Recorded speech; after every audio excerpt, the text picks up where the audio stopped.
Bah dégage, pourquoi tu restes là? Vas-y, tu parles pas comme ça. Tu ne parles pas comme ça. Vous sortez de chez moi. Vous sortez. Vas-y, faut rester là, y a rien. Pousse-toi, moi je descends, casse pas les couilles. Mathieu, 17 ans, un adolescent en pleine rébellion. T'as vu comment ta chambre elle est crade? T'as vu comment c'est... Non mais attends. Vas-y, ferme ta gueule, arrête de faire du son là. Une mère dépassée par la situation. J'ai l'impression d'avoir fait vraiment tout de travers, que tout est de ma faute. On est mort toute la vie, une merde. Elle a fait des erreurs avec moi, c'est clair.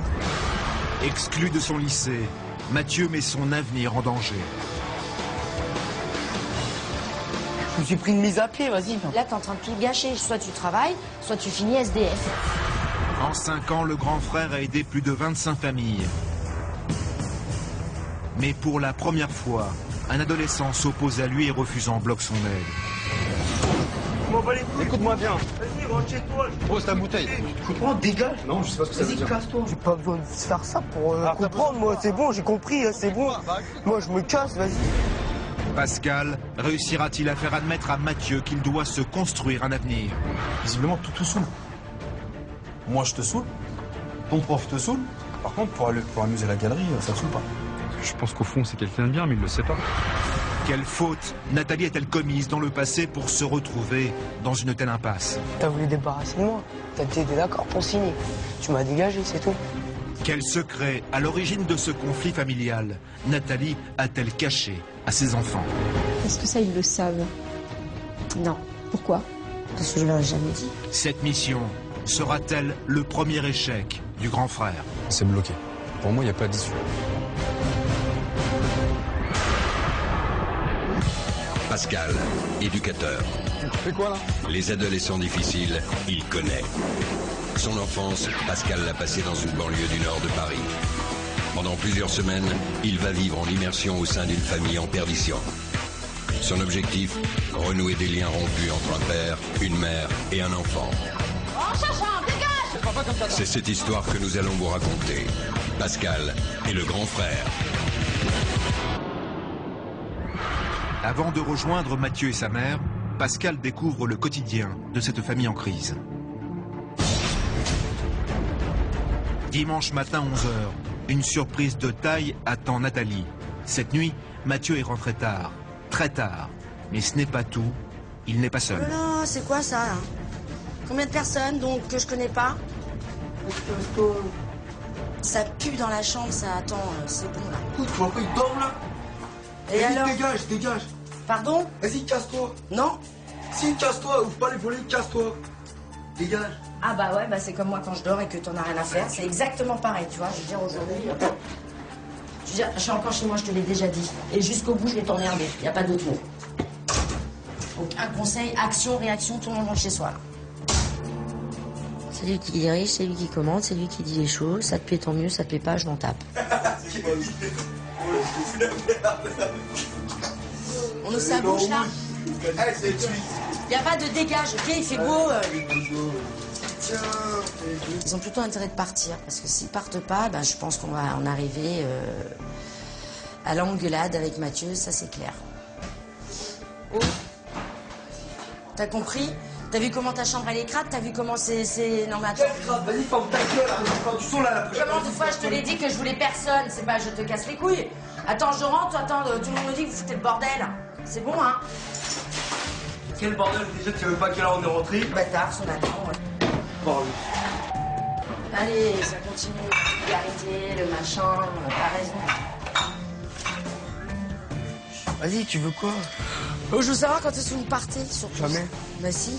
Tu vois. Mais vas-y, dégage de la chambre. Non, bah non, je dégagerai pas, j'ai pas envie. Je sais pas, vous trouvez normal que ce soit toujours le squat chez moi? Je sais pas. Bah ouais. Non, je pose la question à tes potes, ok? Parce que c'est pas lui qui commande à la base. Bon, t'es une grosse mytho, toi. Non, je suis pas une grosse mytho, tu... Bah dégage, pourquoi tu restes là? Vas-y, je parle pas comme ça. Tu me parles pas comme ça, ok? Tu me touches pas, tu me touches pas. Dégage ici. Vous sortez de chez moi! Ici. Vous sortez! Vas-y, vous restez là, y a rien.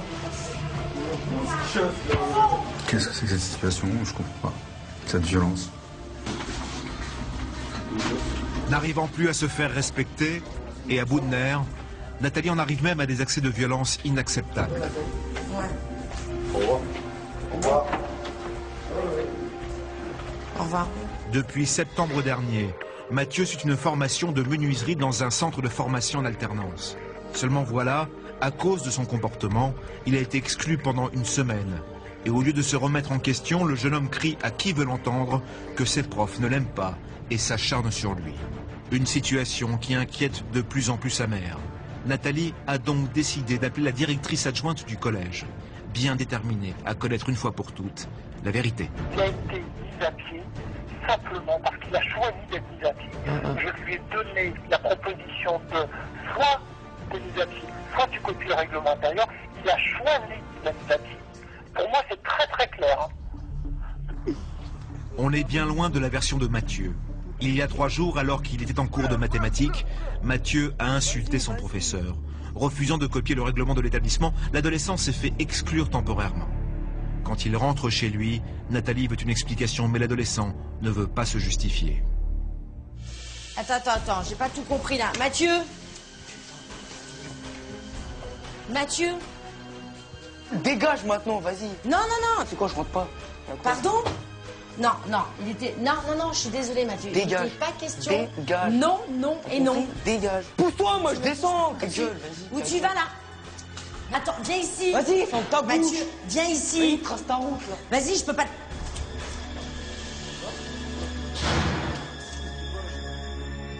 Ouais, reste ici, vas-y. Mais tu sais quoi, là? Tu Vas-y, la ta honte, gueule. là. Quand tu reviens, il n'y a pas à manger. Hein. Mais ta gueule, vas-y. Non, mais c'est ça, il n'y a rien à manger. Et merde. Voilà, c'est mon quotidien, hein, de se dire, il va nous péter un plomb, encore, comme là ce soir. Tout ça parce que je lui dis, bah non Mathieu, on rentre manger, c'est pas l'heure de traîner, c'est pas parce qu'il a eu sa mise à pied qu'il faut qu'il quoi, c'est la fête au village, non. Mise à pied, ça veut pas dire je sors. Au contraire. Voilà.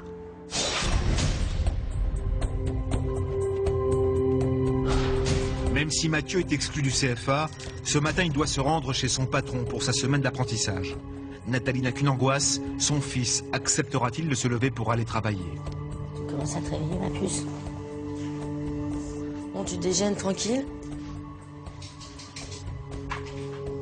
Ton bol. Oh? Allô? Vas-y, quoi? Un enfant de 17 ans est largement capable de se lever tout seul, de s'habiller seul, et surtout de préparer son petit-déj tout seul. Malheureusement, je pense que c'est pas la meilleure solution qu'elle a trouvée pour se rapprocher de son fils. Elle doit employer d'autres moyens, mais pas par un petit-déj. C'est le saoul d'aller... D'aller où? De travailler. Et pourquoi ça te saoule? Mais vas-y, prends mon bol, mais j'ai pas envie d'y aller, vas-y. Comment ça, t'as pas envie d'y aller? Ça me gonfle. Ouais, bah ça te gonfle, bah moi aussi ça me gonfle, que tu y ailles pas. Ouais, ta gueule. Pourtant, 15 minutes plus tard, Mathieu est fin prêt et Nathalie n'a pas d'autre choix que de le conduire chez son patron pour tenter d'arriver à l'heure. On va arriver à la bourre. On s'en fout. Quoi, on s'en fout? Non, on s'en fout pas, je suis désolée. Le matin, je sais pas, t'as 17 ans, il faut que tu commences à prendre les transports en commun tout seul. Allez, Le matin, je commence... Paie-moi un scooter, après on peut... Paie-moi un scooter. Bah déjà, va bosser et tes fiches de paye entières, c'est pas en bossant une fois sur deux. Arrivé devant l'entreprise de menuiserie, Mathieu est loin de s'imaginer qu'ici aussi son comportement va engendrer de lourdes conséquences sur son avenir. Jean-Mathieu, ça va? Tu veux venir me voir en bureau, il faut que je parle avec toi. Je voulais te voir pour parler un petit peu de ce qui s'est passé ces derniers temps. Tu sais que tu as déjà eu 2 lettres recommandées. Mardi, t'es pas venu. En plus, tu préviens pas. Quand t'es pas là, des fois t'appelles à 16h30 pour dire que tu t'es pas réveillé le matin. Quand tu te réveilles pas le matin, tu te réveilles pas à 17h. J'ai pas envie, c'est tout. On sent que t'es pas motivé du tout. Donc je vais te faire une mise à pied disciplinaire de 2 jours. La sanction tombe comme un coup près. Hier, c'était l'exclusion de son centre de formation. Et aujourd'hui, c'est au tour de son employeur de le mettre sur la sellette. Mathieu semble prendre cette sanction à la légère. A-t-il conscience qu'il risque de tout perdre? Franchement, tant mieux. Cet après-midi, je pourrais voir mes potes. Donc je suis pas trop déçu. À 17 ans, Mathieu vit dans l'insouciance. Traîner dans la cité, faire la fête avec ses copains sont ses principales préoccupations. Son comportement désinvolte risque aujourd'hui de lui faire perdre la confiance de son patron et de son centre de formation. Sans plus aucune motivation, Mathieu met gravement son CAP menuiserie en danger et semble pourtant indifférent à cette situation. Mais comment sa mère prendra-t-elle cette mise à pied? Tu fais quoi là? Je rentre. Comment ça tu rentres? Bah ouais. Je me suis pris une mise... Attends, il y a un truc que je comprends pas là. Explique là. Je me suis pris une mise à pied, vas-y. Mais qui est la mise à pied? Elle est effective quand? Non, mais là c'est une mise à pied de Alice. C'est elle qui m'a mis la mise à pied pendant 2 jours là. D'aujourd'hui, demain, j'y vais pas et je retourne lundi. Pourquoi? Bah parce que mes absences, parce que je suis tout le temps avec mon téléphone. Vas-y, on pas les couilles. Là, t'es en train de tout gâcher. Soit tu travailles, soit tu finis SDF. Mais pour Mathieu, les copains comptent plus que son avenir. Tu vas traîner dehors. Ouais. Normalement, un truc comme ça, t'es puni. J'ai pas 5 ans. Hein. Ouais, t'as pas 5 ans, Arrête de c'est croire. sûr. Non, t'en as 17, justement. Ouais, bah justement, je peux faire ce que je veux. Non, tu fais pas ce que tu veux, justement. Aujourd'hui, Nathalie essaye tant bien que mal de tout faire pour sortir son fils de cette impasse. Mais rien n'y fait. Mathieu vit sa vie comme il l'entend. Aide à domicile chez des personnes âgées. À 41 ans, cette femme essaie de conjuguer du mieux qu'elle peut sa vie de mère et son travail. Mais aujourd'hui, divorcée, Nathalie, qui élève seule ses 2 enfants, se sent totalement dépassée par la situation. Sa crainte que Guillaume, 13 ans, son plus jeune fils, suive le chemin de son grand frère. Le collège vient d'appeler Nathalie, il y a un problème avec Guillaume. Bon, ben, je vais venir le chercher. C'est vraiment tout et n'importe quoi, donc c'est pour ça qu'aujourd'hui, là je vais le chercher au collège, parce que le collège m'a appelé pour me dire que Guillaume faisait le pitre en classe. Pour avoir chahuté en classe, cet après-midi, Nathalie est obligée d'aller chercher Guillaume. Guillaume, t'as vu ce qu'elle t'a dit, la directrice? Ouais. Si tu continues comme ça, tu vas être exclu définitivement. Mais je sais. Alors elle t'a dit que t'aimais le collège en plus, t'aimes le collège? Mais oui. Mais oui, je te saoule, tu le dis? Bah oui. Tout comme avec son fils aîné, Nathalie n'arrive pas à se faire respecter par Guillaume qui n'écoute pas ses remarques. À peine rentré, il se précipite sur sa console de jeu et Nathalie le laisse faire sans même revenir sur son comportement au collège. Bon, donc Guillaume, j'ai déposé le chèque de ton frère et j'arrive, ok? De Mathieu. Ça marche? Guillaume? Ouais, ok. Là, je suis face à une maman qui n'est pas du tout à sa place.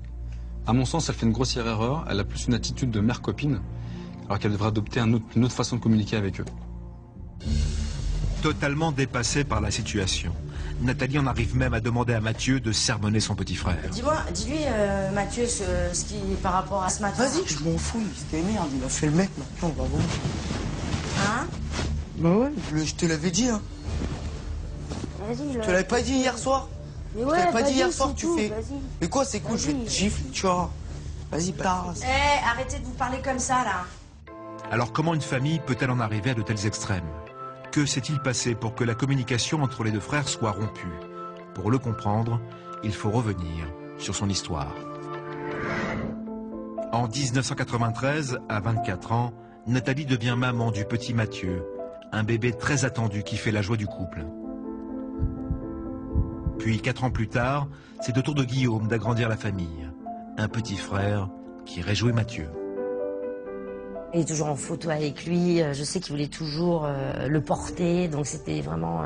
Donc je disais souvent à Mathieu, c'est pas à jouer, hein, c'est ton frère. Mais lorsque Mathieu atteint l'âge de 8 ans, Nathalie quitte le père de ses enfants et part vivre chez ses parents. Une déchirure pour son fils qui le vit très mal. À l'école, Mathieu se fait remarquer et insulte ses professeurs. Il devient incontrôlable. Mathieu, à l'école, il était comportement agressif et violent.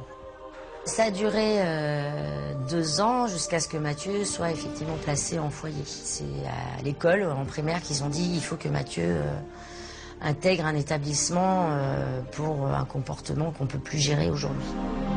Nathalie pense bien faire et place son fils aîné. Durant 5 ans, Mathieu sera ballotté de foyer en foyer. Séparé de sa famille, il jalouse alors la vie de son frère, se sent abandonné des siens et se forge un caractère de rebelle. Moi, je faisais le bordel parce que je me suis entraîné. Et après, ils disent le foyer, c'est fait pour changer, c'est faux. C'est fait pour empirer surtout. En fait, on ballotte un gamin de droite à gauche, il n'y a plus d'affection parce que ses parents, il est séparé de ses parents. En plus, il y a un petit frère qui attend à la maison et qui lui aussi voit que son frère n'est pas là. Donc ça a créé des jalousies. En fait, non, ils n'ont pas arrangé les choses, ils ont cassé une famille.